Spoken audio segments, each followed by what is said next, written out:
Bonjour à toutes et à tous. Aujourd'hui, on va parler de la résolution numérique des équations différentielles ordinaires.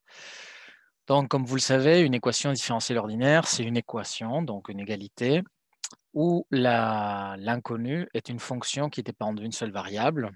En général, moi, j'écris ça x de t, la fonction inconnue. Et donc, cette équation fait intervenir la fonction inconnue x et une ou plusieurs de ses dérivées. Par exemple, si ça fait intervenir la dérivée première, on dira que c'est une équation d'ordre 1. Si ça fait intervenir les dérivées jusqu'à l'ordre 2, on dira que c'est d'ordre 2, et ainsi de suite. Si elle fait intervenir la dérivée énième de la fonction inconnue, on dit que c'est une équation différentielle d'ordre n. Et donc, c'est une relation de cette forme-là, une certaine fonction évaluée dans toutes ces inconnues, dérivées, égale 0. Bon, nous, on a vu dans le premier semestre que on peut, dans certains cas, qui sont ceux qui nous intéressent, réduire cette équation à une équation qu'on appelle sous forme normale, ou on appelle x', okay, ou x point, comme vous voulez, moi j'aime bien x', égale une certaine fonction f de x de t.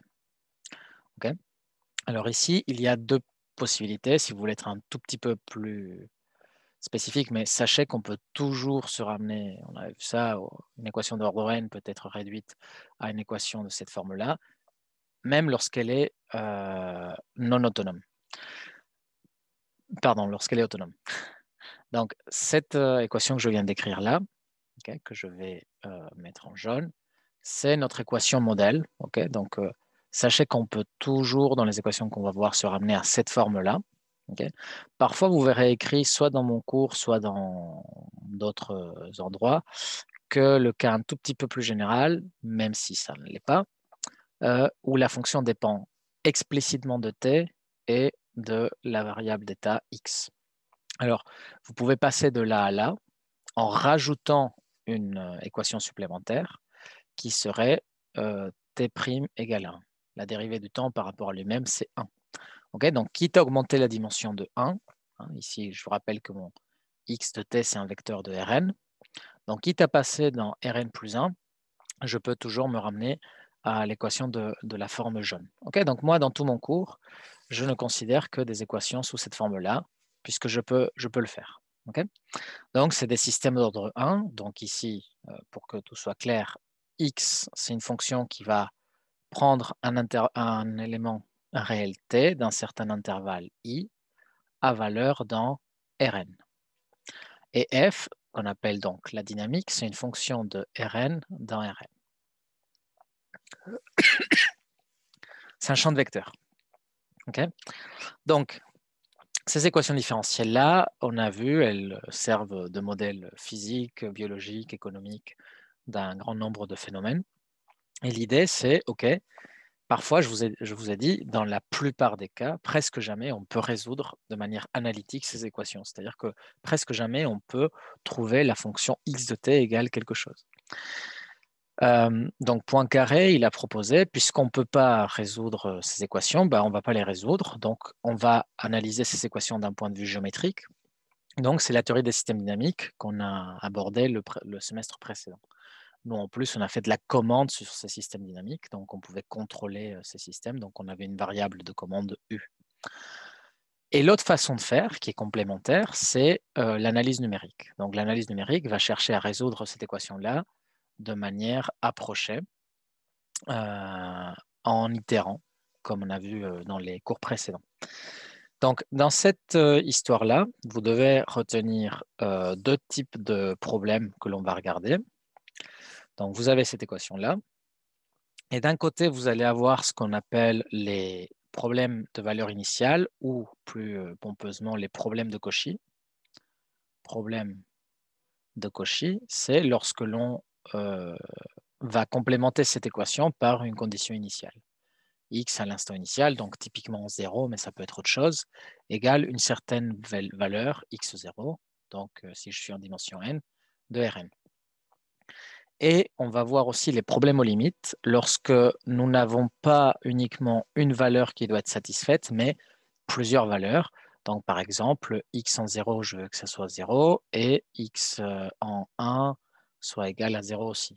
Donc, il va y avoir des problèmes comme ça. Okay, bon, ça, c'est ce qu'on appelle du coup un problème aux limites. Un problème aux limites. Et ces deux équations que je viens d'écrire ici s'appellent donc les conditions aux limites ou conditions au bord ou conditions de frontière. Okay, et on verra plus tard, surtout quand on abordera les équations d'unité partielle, qu'il y en a plusieurs types. On verra ça plus tard. Donc moi, ce qui m'intéresse aujourd'hui, c'est résoudre le problème de Cauchy de manière numérique. Donc, étant donné une équation différentielle écrite sous cette forme-là, x' de t égale f de x de t, avec une condition initiale x0, comment trouver des approximations numériques de la solution? Alors, sachez déjà une chose qui est importante, c'est qu'une équation différentielle peut ne pas avoir de solution. Okay, une équation différentielle peut avoir des multiples solutions. Et typiquement, si c'est des phénomènes qui sont décrits par des équations différentielles, mais que ce sont des phénomènes physiques, la multiplicité des solutions ou l'absence de solutions ne nous convient pas. Nous, on veut des modèles physiques, de lois physiques, qui aient des solutions et en général que la solution soit unique. On parle de problèmes bien posés au sens de Hadamard. Pour ceux qui s'intéressent, vous pouvez aller regarder ça et éventuellement on pourra en discuter de la notion de problème bien posé. Bon, quoi qu'il en soit, si l'équation que je regarde n'a pas de solution, ben, la méthode numérique va donner un peu n'importe quoi de toute façon. Okay, elle va avoir typiquement des problèmes de convergence ou d'instabilité. La résolution numérique d'équations différentielles elle est difficile puisque ça nécessite donc de développer des stratégies numériques qui vont avoir elles-mêmes leurs propres problèmes, donc des problèmes de stabilité, des problèmes de convergence, des ordres plus ou moins forts de convergence. Donc, la méthode numérique elle-même a des propriétés qui vont venir s'ajouter aux propriétés de l'équation. L'équation, vous allez voir, peut avoir une solution qui est très difficile à capter parce que autour de cette solution, l'équation fait que cette solution est instable. Il y a plein de problèmes qui peuvent arriver. Donc, je vous réitère, comme je vous avais dit lors du premier cours, toujours garder une attitude très critique face aux résultats numériques que l'on obtient. Okay, bien sûr, les méthodes numériques sont, dans certains cas, très utiles et fiables. Okay, mais voilà, vous pouvez, c'est mon conseil, regardez toujours en détail d'un œil critique ce que vous avez trouvé comme résolution numérique. Bon, donc je m'intéresse à ce problème de Cauchy. Il y a un théorème qui s'appelle le théorème de Cauchy-Lipschitz qui va nous assurer que cette équation différentielle-là admet une unique solution. Donc c'est le théorème de Cauchy-Lipschitz qui nous dit que si f est une fonction lipschitzienne,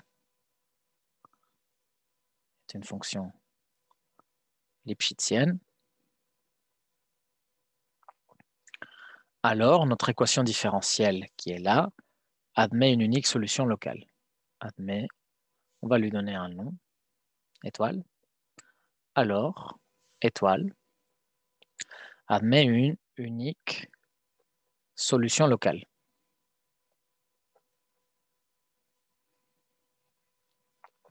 Alors, qu'est-ce que ça veut dire solution locale? Ça veut dire qu'il va y avoir une unique solution à cette équation différentielle, à ce problème de Cauchy, condition initiale plus équadif, sur un petit intervalle de temps, en l'occurrence ici. Okay, en dehors, on ne sait pas, c'est-à-dire il n'y a pas forcément de solution globale qui soit définie pour tout temps. Au moins sur un petit temps, il y a existence et unicité des solutions.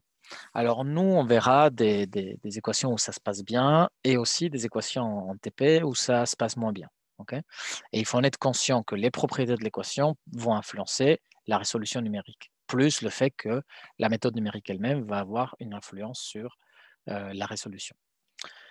Alors voilà, qu'est-ce que ça veut dire ce mot barbare de fonction lipschitzienne? Ça c'est un N, on dirait un double L, mais c'est un N.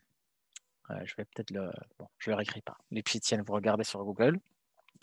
Une fonction est lipschitzienne si en gros, lorsqu'on prend deux points différents et qu'on évalue leur écart, okay, et ben, modulo une constante, ça contrôle l'écart des images de la fonction. En gros, une fonction lipschitzienne, c'est une fonction qui est un minimum régulière. Elle n'est pas complètement C1, c'est quelque chose qui est entre continu et C1. C1, c'est une fonction qui est continue, dont la dérivée continue. Donc, ici, vous allez avoir du coup la définition de l'Lipschitzianité, une fonction f est lipschitzienne. Donc ça, je pourrais l'écrire ici, def. Donc f de R dans R. Alors ça généralise à Rn, c'est pas important. Et lipschitzienne, et même L lipschitzienne, L c'est une constante qu'on appelle la constante de Lipschitz. Lipschitzienne, si il existe une constante L strictement positive qu'on appelle la constante de Lipschitz, telle que quel que soit x, y dans l'intervalle de définition de la fonction i, donc i un sous-ensemble de R, là où la fonction est définie, eh bien, si vous regardez l'écart des images, c'est-à-dire la croissance de combien elle écarte les points, donc en valeur absolue, ça c'est contrôlé par la constante de Lipschitz fois l'écart de x moins y. Okay, donc une fonction qui est lipschitzienne, c'est une fonction qui ne grandit pas trop vite, okay, entre guillemets, qui n'écarte pas les points trop fortement, en tout cas moins que l'écart entre les points au départ, x et y. Il y a une interprétation géométrique le fait qu'une fonction soit lipschitzienne en termes de cône. Une fonction est lipschitzienne si en gros vous pouvez en fait encercler, enfin pas encercler, mais borner votre fonction entre deux droites de coefficients L et moins L. Okay, donc là, vous voyez cette fonction qui est là, elle est complètement coincée dans ce cône de coefficient L. Okay, donc ma fonction, elle est L lipschitzienne. Alors ça peut être dans un intervalle, elle peut être lipschitzienne sur un intervalle, ou alors globalement.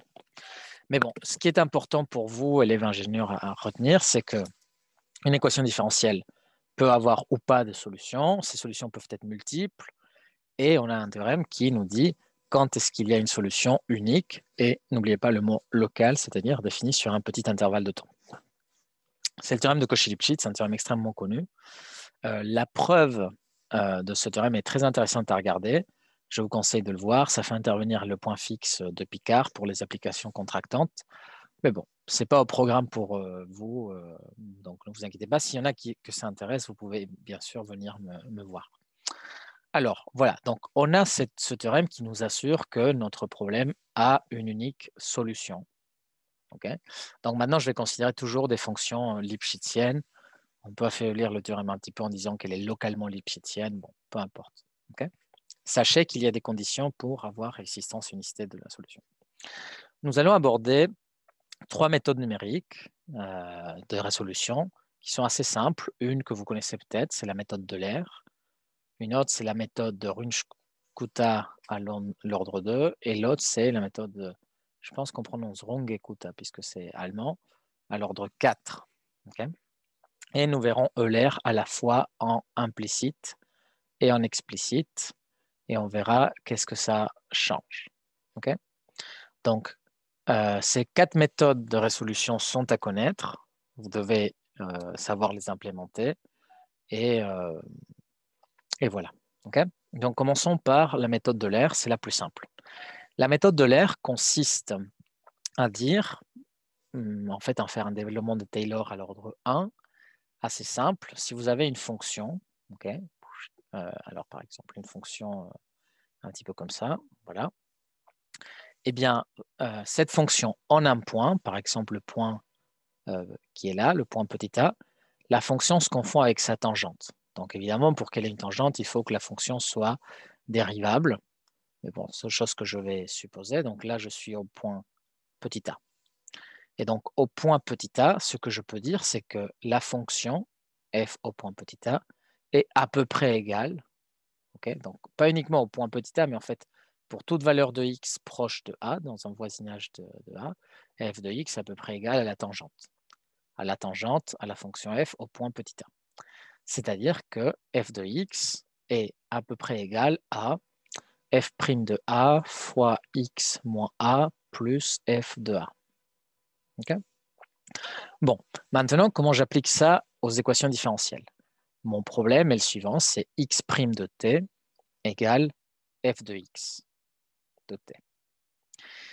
La dérivée qui est ici, je vais l'approcher par sa tangente. Hein, c'est-à-dire que ici, x' de t, la dérivée à l'ordre 1, elle s'exprime comme, comme la chose suivante. Donc, vous dites c'est x... quoi? Attendez, je me suis un petit peu perdu. Oui, c'est ça. C'est ça, c'est ça. Donc, pour rappel, la dérivée x' de t, c'est la limite quand h tend vers 0 de f de x plus h, pardon, de x de t plus h, je vais trop vite, x de t plus h, moins x de t divisé par h. Donc, si je remplace cette dérivée pour un h petit, okay, donc ça va être approximativement égal pour h petit à x de t plus h moins x de t sur petit h, et ça va être égal à f de x de t. Vous êtes d'accord? Donc, x' de t égale f de xt. Quand j'approxime la dérivée par cette fraction pour un certain h petit, eh bien, je passe de mon équation différentielle à une équation aux différences, en fait, à une suite. Okay? Et donc, ça, c'est l'idée importante, c'est que l'on passe d'une équation différentielle, donc quelque chose qui est continu, à une suite qui est discrète, définie sur des valeurs entières. Okay? Donc, si vous isolez le terme qui est là, qu'est-ce que c'est comme terme? C'est le terme un tout petit peu plus loin. Okay? Dans le problème de Cauchy, vous avez une condition initiale qui est votre seule certitude. Okay? Donc, vous ne savez rien d'autre à part le fait que vous partez de la condition initiale. Donc, je suis là à t égale 0, ça c'est ma condition initiale, et j'essaye de savoir où est-ce que je vais être un tout petit peu plus tard. Vous voyez? Un tout petit peu plus tard, je suis quelque part. Où? Eh bien, là où pas trop loin où m'emmène la dérivée. Donc, si j'isole x de t plus h de cette équation en bas, je vais avoir x un tout petit peu plus loin, donc x de t plus h, qui va être approximativement égal à x de t, donc vous voyez, vous passez tout de l'autre côté, plus h fois f de x de t. OK? Voilà, donc vous passez, vous isolez ce terme-là, donc x de t plus h, vous passez le h de l'autre côté et ensuite vous ajoutez le x de t. Ça vous donne ceci. OK? Donc, à partir de ma condition initiale, j'ai défini une suite. Je commence ici et un tout petit peu plus tard, donc en 0 plus h, je vais être là. Et ensuite, je vais réitérer ma méthode. Donc, à partir de cet endroit-là, un tout petit peu plus loin, donc en 2h, je vais être donné par cette expression-là. Donc, reprenons un petit peu les choses en main. Je vous ai dit, l'équation différentielle x' égale f de x, avec la condition initiale x0, va être transformée en quelque chose de discret, c'est-à-dire une suite définie par récurrence qui dit le suivant, c'est l'ancienne valeur plus petit h, qui est un nombre petit, 0,1, 0,01, fois la fonction f évaluée au point précédent. Et tout ceci supplémenté de la condition initiale. Et ça vous donne une suite, et cette suite va être l'approximation de votre solution x de t. Okay? C'est-à-dire que x de t va être approché au point t égale n fois h, hein, au nème fois h, par xn. Okay? C'est-à-dire que vous aviez une fonction qui était continue, mettons que mon équation différentielle avait une solution exponentielle, que c'était quelque chose qui était comme ça, eh bien, je suis en train de calculer la solution, non pas partout, mais à quelques intervalles de temps réguliers. Évidemment que je fais une erreur parce que j'approxime ma fonction par un petit pas.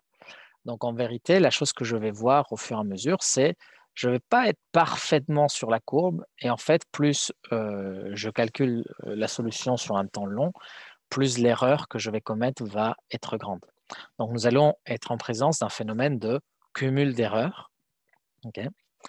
qui vont faire que notre méthode numérique se dégrade au fur et à mesure du temps. Okay? Donc, dans les activités que vous allez faire, vous allez devoir justement tracer l'erreur en fonction du paramètre h. Okay? Bon, ça, vous le verrez dans l'activité. Alors, ça, c'est la méthode de l'air, qui est une méthode très simple. Vous devez la coder sur MATLAB. Et on va voir un lien intéressant aussi, sur lequel je vais vous rappeler, c'est que mon équation différentielle, elle s'écrit x' de t égale f de x de t. Si j'intègre cette équation, okay, donc je vais venir mettre l'intégrale entre 0 et un certain temps tau, okay, et j'intègre ça par rapport à t. Pareil de l'autre côté, j'intègre par rapport à t. Je me retrouve, par le terme fondamental de l'analyse, ici en disant que l'intégrale de la dérivée, c'est la fonction, donc ça va être x de tau moins x en 0. Et ça va être égal à l'intégrale entre 0 et tau de f de x de t dt. Donc finalement, si je passe le x0 de l'autre côté, tac, tac, ici, je me retrouve avec ma solution recherchée sous forme implicite. Vous voyez? Pourquoi implicite? Parce que du x de t, il est là, mais il est là aussi. Mais cette façon de voir l'équation, elle a un avantage, c'est que finalement, pour trouver ma solution x de t, il suffit en fait que je calcule une intégrale. Et donc, dans le deuxième cours, on a vu quelques méthodes d'intégration numérique, okay? Méthode des rectangles, méthode des trapèzes, la règle de Simpson, etc. Et en fait, les méthodes numériques que l'on va avoir, donc à savoir Euler, Euler implicite, Runge-Kutta, ordre de 4 et d'autres, en fait, viennent des approximations de ces intégrales par les méthodes qu'on a vues.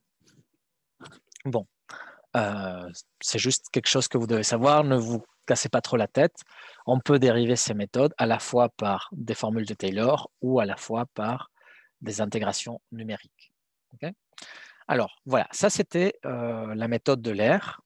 Maintenant, regardez la méthode de l'air implicite. Alors, je réécris vite fait la méthode de l'air. Donc, j'ai ma condition initiale et ensuite, le terme suivant de la suite, c'est l'ancien terme plus le petit pas h que j'ai choisi, 0,1, 0,01, quelque chose, multiplié par la fonction qui est donnée, c'est ce qui définit l'équation différentielle, calculée au point d'avant.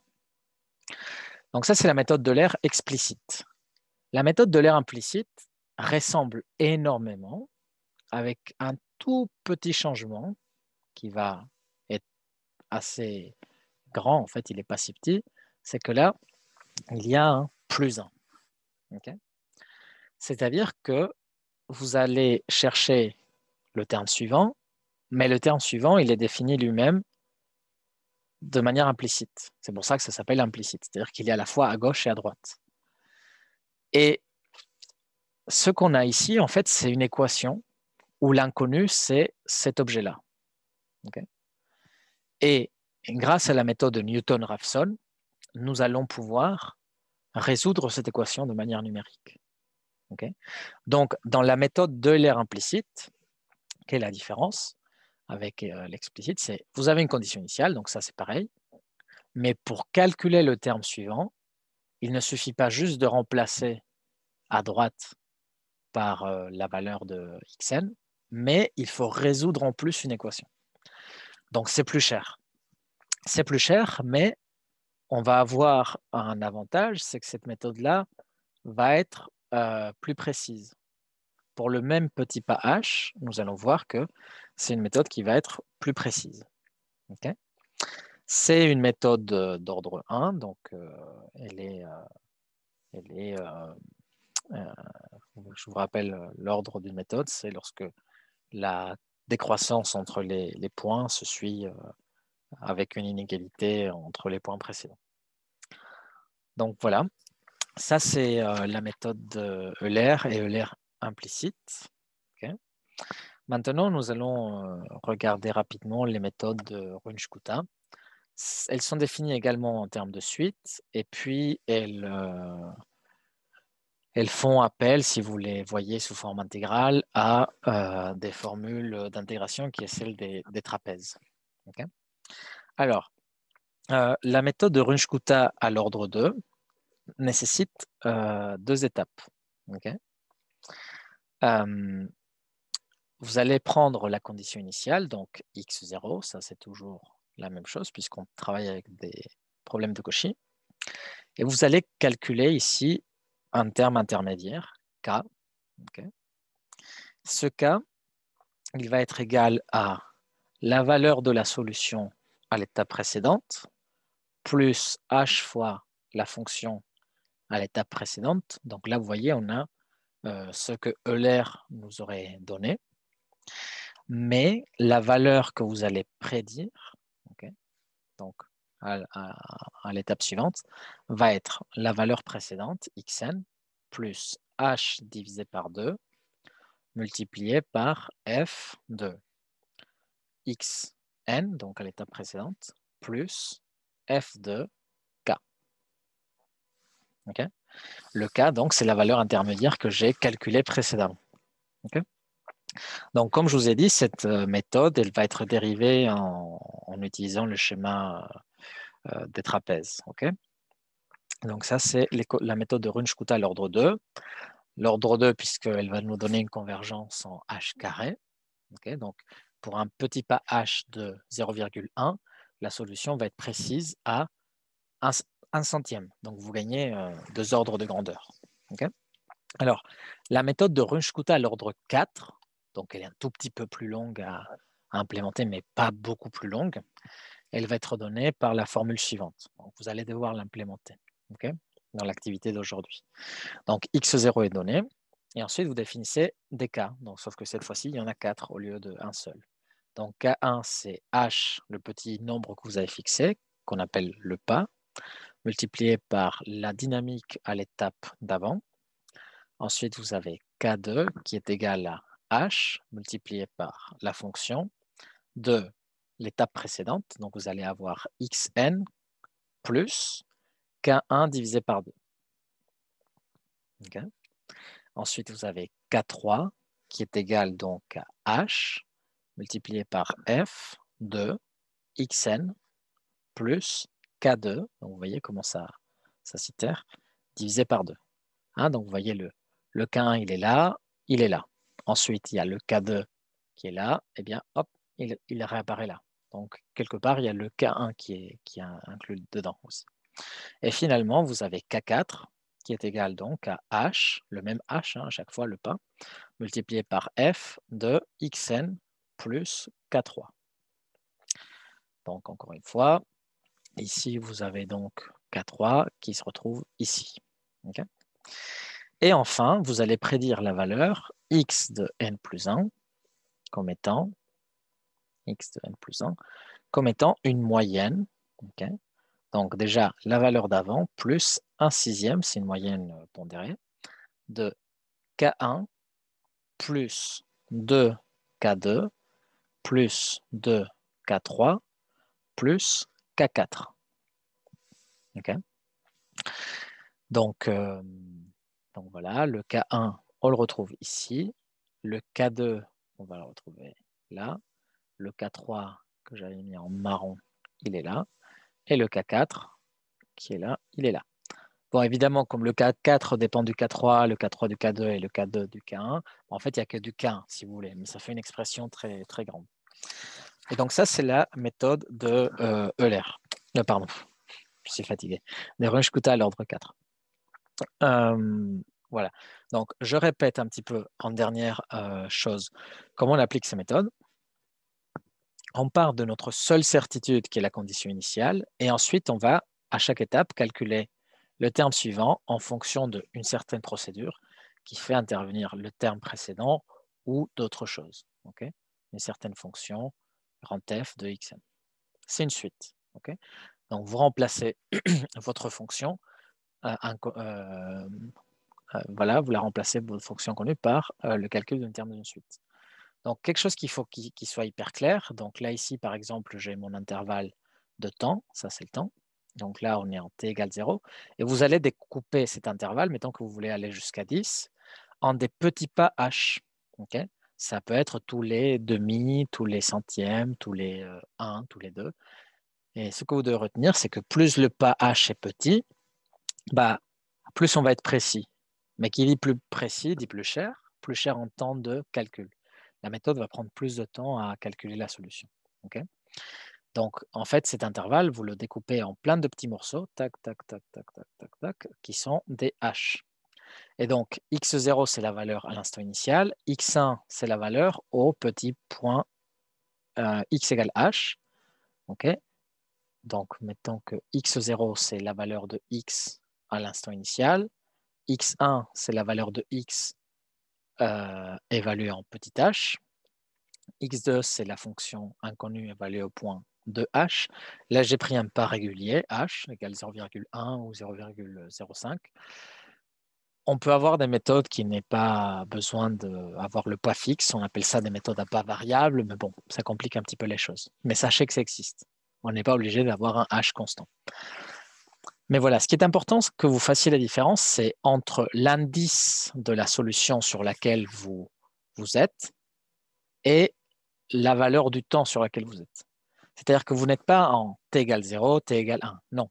Vous êtes en t égale 0, t égale h, t égale 2h, et ainsi de suite. Ça, c'est hyper important que vous cerniez bien cette différence.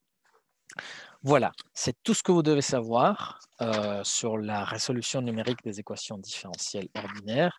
Nous allons faire un TP où il y aura plein de jolis exemples de modèles mathématiques qui viennent de la physique, de la biologie, de plein d'endroits où vous allez pouvoir appliquer ces méthodes.